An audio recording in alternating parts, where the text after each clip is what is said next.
En este capítulo vamos a conocer el Imperio Bizantino, que fue ni más ni menos que el sucesor del Imperio Romano de Oriente. Su origen, las etapas que tuvo, lo que es el arte bizantino, que fue propio de esta época, y su capital, Constantinopla.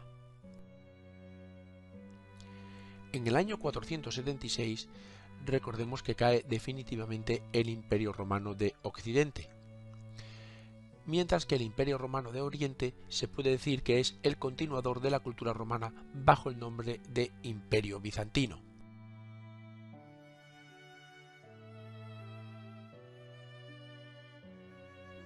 En la primera parte hablaremos de las 4 etapas del Imperio Bizantino: la época de Justiniano, la decadencia, la Segunda Edad de Oro y el declive.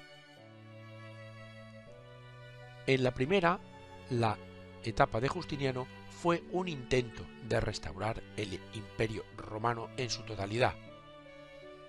Luego vino un periodo de decadencia donde el Imperio Romano de Occidente, es decir, Bizancio, se helenizó y se orientalizó.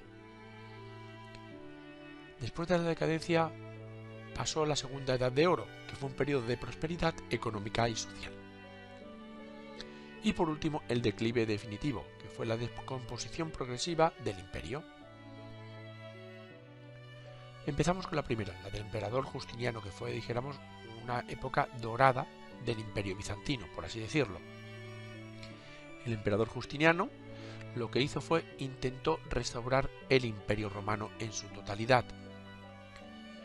El emperador concentró en su persona todo el poder político, militar y religioso. Por tanto, hubo una concentración de poderes.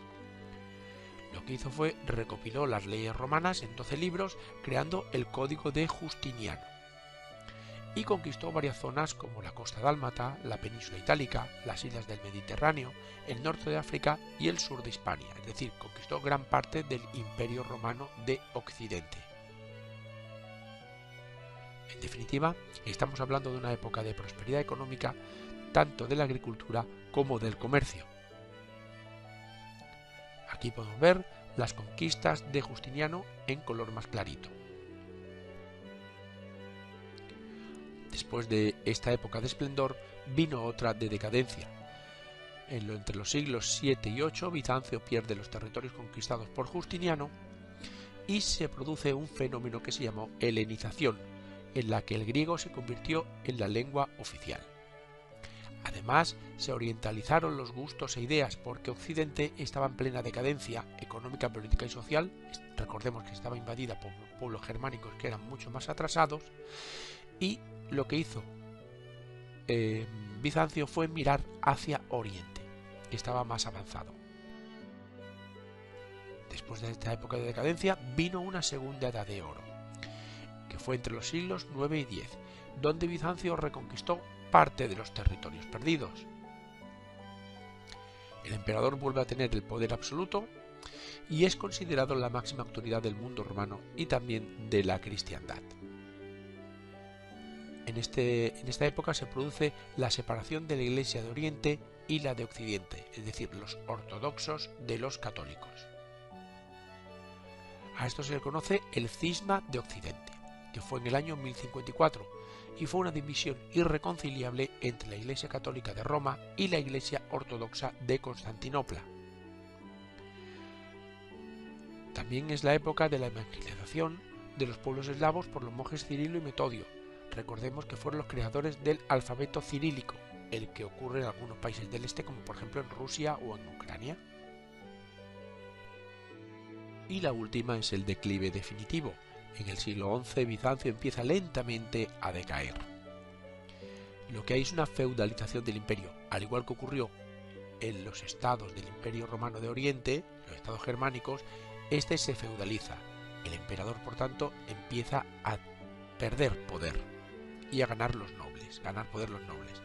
Esto lo aprovechan los ejércitos turcos, que lo atacan constantemente hasta conquistar definitivamente Constantinopla en el 1453, cuando desaparece ya el Imperio Bizantino. Es una época clave porque aquí acaba precisamente la Edad Media y empieza la Edad Moderna. Por tanto, el espíritu del Imperio Romano de Oriente cayó después de 1000 años de existencia.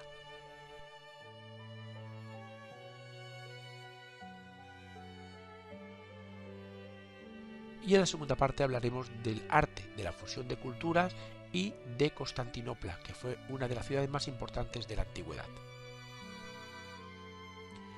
Fusión de culturas, ¿por qué? Por una razón muy sencilla, porque une la cultura griega, la cultura romana y la cultura de Oriente y crean un nuevo arte, que es el arte bizantino. En arquitectura usaban elementos clásicos, la columna, la bóveda, el arco, y utilizaban el ladrillo, la piedra y el mármol. En la escultura las figuras eran rígidas y hieráticas, y la decoración de los muros utilizaban lo que son los mosaicos.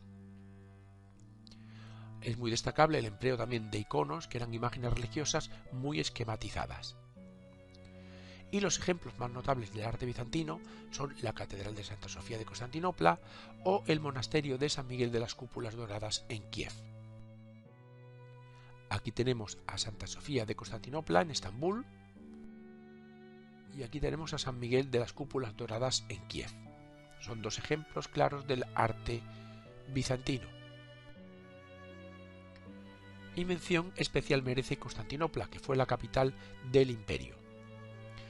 Fue, por tanto, como hemos dicho, la capital de Bizancio y se fundó en el año 330 por el emperador Constantino. Por eso se llama Constantinopla. Estuvo emplazada sobre la antigua ciudad griega de Bizancio y ubicada en el estrecho del Bósforo, que es un paso estratégico entre el Mar Negro y el Mar Mediterráneo. Fue rebautizada como Nea Roma Constantinópolis, es decir, Nueva Roma de Constantino, reconstruida a semejanza de Roma con 14 regiones, foro, capitolio y senado, y su territorio sería considerado suelo itálico, es decir, libre de impuestos. Al igual que Roma, también tenía 7 colinas.